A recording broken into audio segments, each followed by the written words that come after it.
Welcome back to my channel நண்பர்கள் அனைவருக்கும் வணக்கம். எல்லாரும் எப்படி இருக்கீங்க? நல்லா இருப்பீங்கன்னு நம்புகிறேன். இன்றைக்கி திருமண நாள் பிறந்தநாள் கொண்டாடுற அனைவருக்கும் மனதார வாழ்த்துக்கள். நீங்கள் நீண்ட ஆயுள் ஆரோக்கியத்தோடு இருக்கணும்னு சொல்லி கடவுள்கிட்ட வேண்டிக்கிறேங்க. நேற்று அதாவது 13ஆம் தேதி சிபிஎஸ்சி ரிசல்ட்டு அனௌன்ஸ் பண்ணாங்க. அதில் 10th 12th எக்ஸாம் எழுதி ரிசல்ட்டு வந்து நல்லா ஹாப்பியாக எல்லோரும் இருப்பீங்கன்னு சொல்லி நம்புகிறேன். நீங்கள் மேலும் மேலும் உங்களோட இலக்கை அடைகிறதுக்கு கடவுள் உங்களுக்கு துணையாக இருந்து நீங்கள் வெற்றி மேலே வெற்றி குவிக்கணும், உங்களோட லட்சியமான படிப்பை நீங்கள் தொடரணும்னு சொல்லி கடவுள்கிட்ட மனசார வேண்டிக்கிறேங்க. வாழ்த்துக்களையும் தெரிவிச்சுக்கிறேன். யாரெல்லாம் 10th 12th நேற்று ரிசல்ட் வந்துச்சு ஹாப்பியாக இருந்தீங்கன்னு கமெண்ட் பாக்ஸில் சொல்லுங்கள். எங்கள் பொண்ணுக்கு 10th ரிசல்ட் வந்துச்சுங்க. 500க்கு 412. ஆனால் ரீவேல்யூவேஷனுக்காக இன்றைக்கி ஸ்கூலுக்கு கிளம்பிகிட்ருக்குறோம். என்ன காரணம்னு பார்த்திங்கன்னா, மேக்ஸில் அவங்க எதிர்பார்த்த மார்க் வந்து வரல, கம்மியாக தான் இருந்துச்சு. 64 தான் இருந்துச்சு. ஆனால் அவங்க வந்து நல்லா பண்ணியிருந்தேன், மேக்ஸ் வந்து நான் சூப்பராக பண்ணியிருந்தேன், மார்க் கம்மியாக இருக்குதுன்னு சொல்லி ரீவேல்யூவேஷன் போடலான்னு சொல்லிட்டுருக்குறாங்க. அதனால் ஸ்கூலுக்கு போயிட்டுருக்கோம். எத்தனை பேர் ரீவேல்யூவேஷனுக்கு அப்ளை பண்ணுறீங்கன்னு சொல்லி கமெண்ட் பாக்ஸில் சொல்லுங்கள். நல்ல மார்க் எடுத்தவங்களுக்கும் விசேஷங்க. மார்க்கு கம்மியாக எடுத்தவங்களுக்கும் வாழ்த்துக்கள் சொல்கிறேன். நீங்கள் வந்து உங்களோட எப்போவுமே உங்களோட பலன் வந்து வீணாகாது. கடவுள் வந்து ஏதோ ஒரு வகையில் உங்களுக்கு சப்போர்ட் பண்ணிட்டு தான் இருப்பார். மார்க்கு கம்மியாக இருக்குதுன்னு சொல்லி கவலைப்படாதீங்க. நிறைய படிப்புகள் இருக்குது. நீங்கள் மேலும் மேலும் இந்த 10th முடிஞ்சு போகிறதில்ல, 12th மார்க் எடுக்கலாங்க. இன்னும் கொஞ்சம் கஷ்டப்பட்டு படித்து 12th நல்ல மார்க் எடுத்து காலேஜ் படிப்பெல்லாம் முடித்து நீங்கள் ஒரு நல்ல வேலையில் இருக்கணும்னு சொல்லி நான் கடவுள்கிட்ட மனசார வேண்டிக்கிறேங்க. இன்றைக்கி ஒரு நல்ல அருமையான ஒரு ரெசிபி தான் உங்களோட ஷேர் பண்ணிக்கிறேன். இது வந்து பார்த்திங்கன்னா டயாபெட்டிக் இருக்கிறவங்களுக்கு ரொம்பவே ஹெல்ப்ஃபுல்லாக இருக்கும். அதே சமயத்தில் 40 வயசுக்கு மேலே இருக்கிறவங்களுக்கும் இது வந்து ரொம்ப யூஸ்ஃபுல்லான ஒரு வீடியோ தான். வீடியோவை ஸ்கிப் பண்ணாமல் பாருங்கள். தொடர்ந்து பார்த்திங்கன்னா தான் வீடியோவோட அந்த ஃபுல்லாக உள்ள அந்த ரெசிபியோட ஒரு தன்மை வந்து உங்களுக்கு புரியும். ஸ்கிப் பண்ணி பார்த்தீங்க அப்படின்னு சொன்னால் உங்களுக்கு வந்து அது சில விஷயங்களை நீங்கள் மறந்து போக வேண்டியிருக்கும். அதனால் நீங்கள் வீடியோவை ஸ்கிப் பண்ணாமல் பாருங்கள். நல்ல ஆரோக்கியமான ஒரு ரெசிபி தாங்க. என்னன்னு பார்த்தீங்கன்னா, டயபெட்டிக் இருக்கிறவங்க, அதுவும் இந்த சிறுதானிய உணவுகளை சாப்பிடாம புதுசாக சாப்பிட்றவங்களோட கஷ்டம் என்னங்கிறத நானும் அனுபவிச்சுட்டு தான் இருக்கிறேன். வீட்டில் நானும் குழந்தைங்களும் சிறுதானிய உணவுகளை எடுத்துப்போம். என் கணவரை சாப்பிட வைக்கிறதுக்குள்ளார 1 வயசு குழந்தைய சாப்பிட வைக்கிறத விட மோசங்க. எதை சொன்னாலும் எனக்கு அது பிடிக்காது, அது பொடி பொடியாக இருக்குது, அது நிறம் கம்மியாக இருக்குது, இப்படியே சொல்லி பழகுவார். எனக்கு சாப்பிட்டு பழக்கம் இல்லை அப்படின்னு.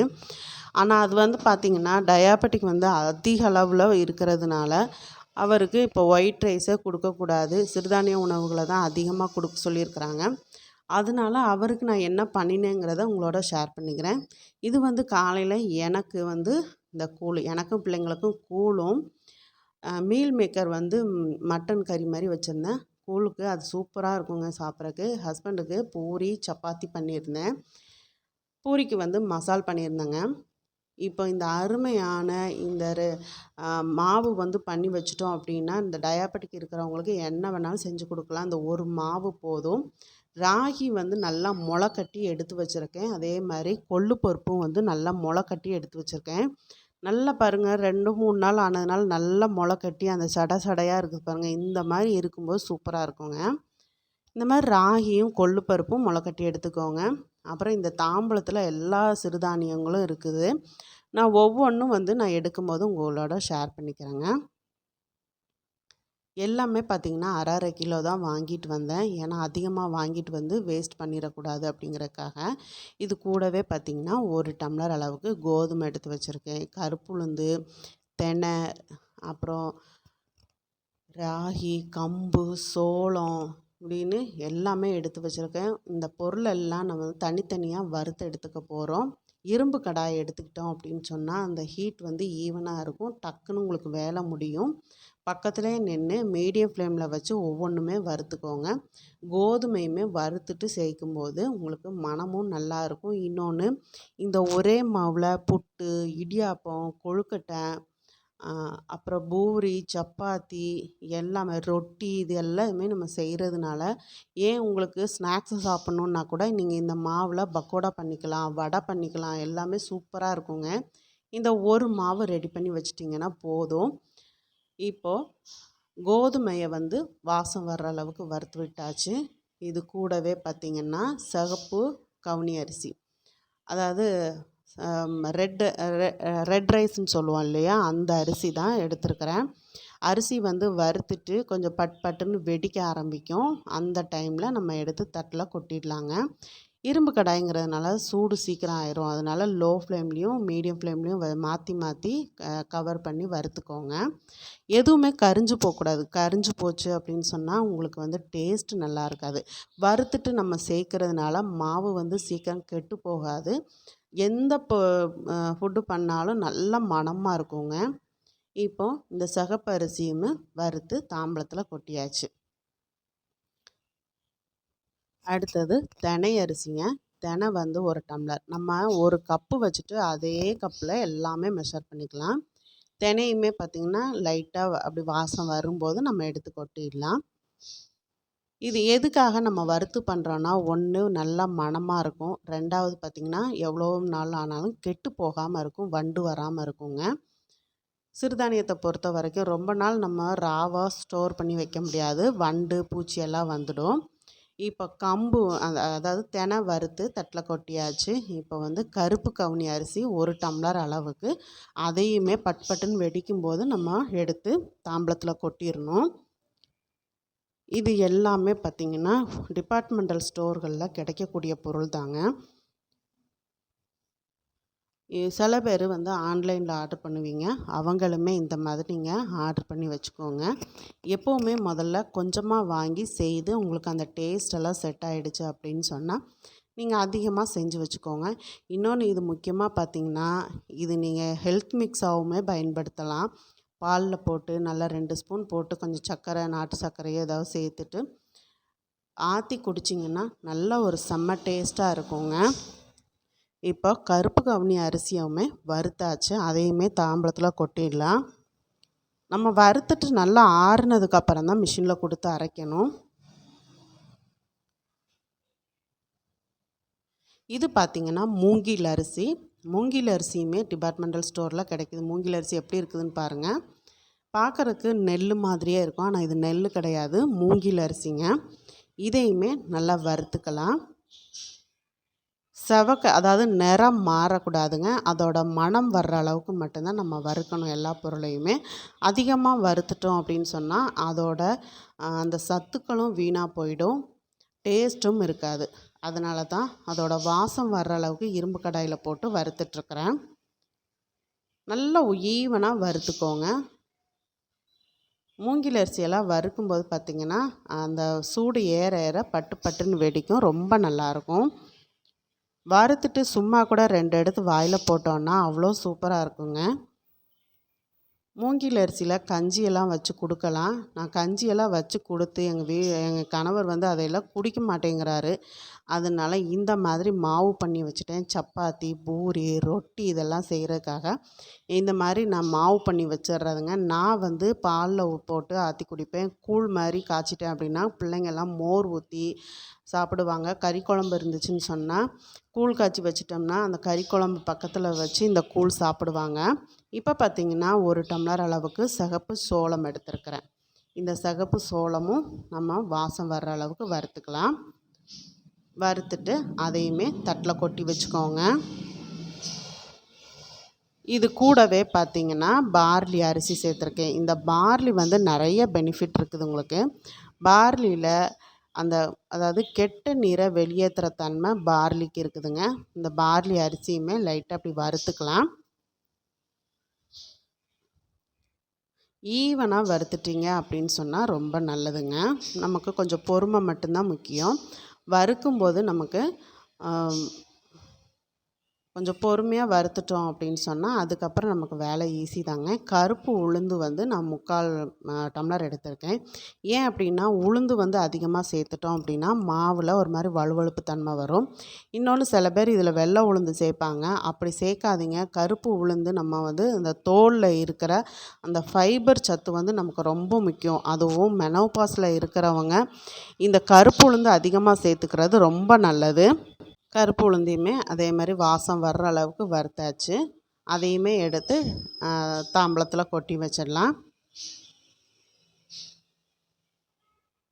இது வந்து குதிரைவாலி அரிசிங்க. குதிரைவாலி அரிசியமும் லோ ஃப்ளேமில் வச்சுட்டு, ஏன்னா இரும்பு கடாய் வந்து உங்களுக்கு நல்லா ஹீட்டு இருக்க தான் செய்யுது. அதனால் லோ ஃப்ளேமில் வச்சுட்டு வறுத்துக்கலாம்.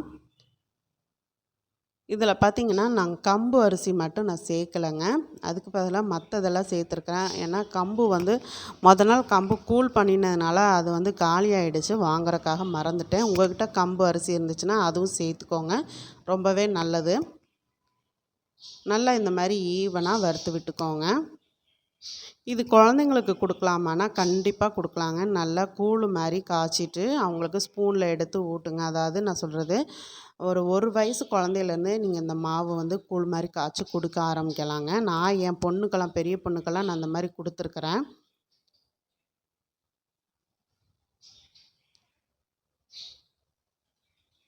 இது வந்து பார்த்திங்கன்னா வெள்ளை சோளமுமே இந்த மாதிரி நல்லா வறுத்து விட்டுக்கோங்க. 1 டம்ளர் அளவுக்கு வெள்ளை சோளம் எடுத்திருக்கேன். அதையுமே நல்லா வறுத்துட்டு ஒரு தட்டில் கொட்டிக்கலாம். இதில் சேர்த்துருக்க எல்லா பொருளுமே பார்த்திங்கன்னா அளவுக்கு மீறின நல்ல சத்துக்கள் தான் நிறைய இருக்குது. இதில் வந்து சைடு எஃபெக்ட்டுன்னு எதுவுமே கிடையாது. எல்லாத்துக்கும், குறிப்பாக பெண்களுக்கு அதிக அளவான சத்துக்கள் கொடுக்கக்கூடிய பொருட்கள் தான் நம்ம சேர்த்துருக்குறோம். டயாபெட்டிக் இருக்கிறவங்க தாராளமாக எடுத்துக்கலாங்க. இது கூடவே 1/2 டம்ளர் அளவுக்கு பொட்டுக்கடலை சேர்த்துக்கோங்க. இது கூடவே நான் ஒரு 10 ஏலக்காய் சேர்த்துக்கிறேன். ஏலக்காய் சேர்க்குறதுனால சப்பாத்தி பூரியெல்லாம் வந்து ஏலக்காய் வாசம் வருமானா அப்படியெல்லாம் இல்லைங்க.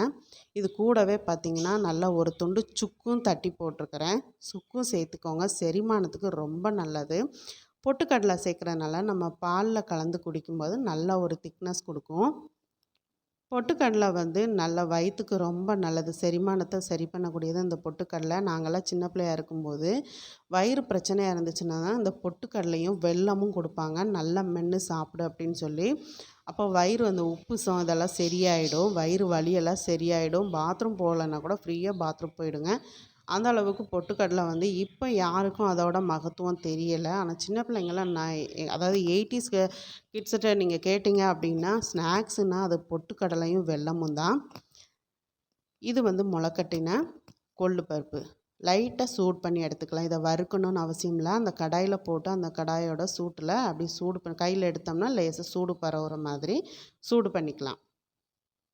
ஏன்னா கொஞ்சம் நஞ்சம் ஈரம் இருந்துச்சுனாலும் சரியாயிடும். அப்படியே போடும்போது நம்ம முளைக்கட்டின பயிறு தானே, ஈரம் இருந்துச்சுன்னு சொன்னால் எல்லா மாவுமே பூஞ்சாம் பிடிச்சிடும்.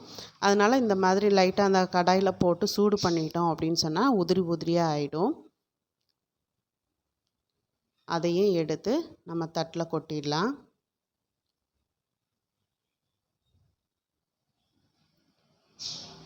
இப்போ அதே கடாயில் பார்த்திங்கன்னா ராகி, அதையுமே இதே மாதிரி சூடு பண்ணி எடுத்துக்கோங்க.